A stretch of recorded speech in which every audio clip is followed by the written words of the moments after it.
I think that even in my own history, my profile does really good in jobs because I can Yeah. lead, I can this, I can cross T's. Like, I'm a great person to work inside of an organization. But I've always had a little bit of like a pot stir thing about me, which is the entrepreneurialness. Yeah. And it's like, if I felt like I was creating something and I look back at my own history, I'm like, those moments I was just a number. I wasn't I wanted individualism, which spurs, I think, a lot of people listening right now. So it doesn't have to always look like a brand new product though. No, not at all. And I'll give you kind of an example too. I have a good friend of mine that used to be an entrepreneurship professor at the University of Utah. And he was first an entrepreneur.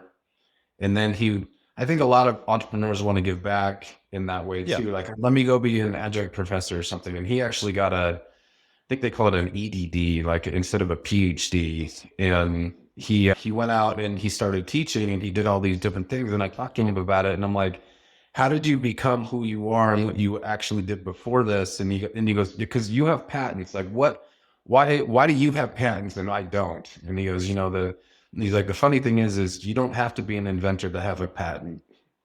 That's right. You just have to have an idea and a team.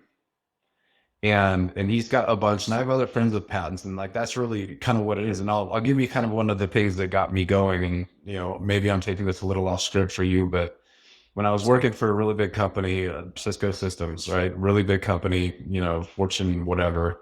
They do billions and billions of dollars a year. And I was working with this one woman who lived on Pebble Beach. Okay. And I'm like, well, shoot, first of all, why are you here? And second of all, how did you get to live on Pebble Beach? It kind of sounds like you lived my dream of being that person. And she goes, you want to know the difference between you and me? I'm like, I was a little scared to get this. But seriously. And she goes, the only difference between you and me is I acted. Ooh.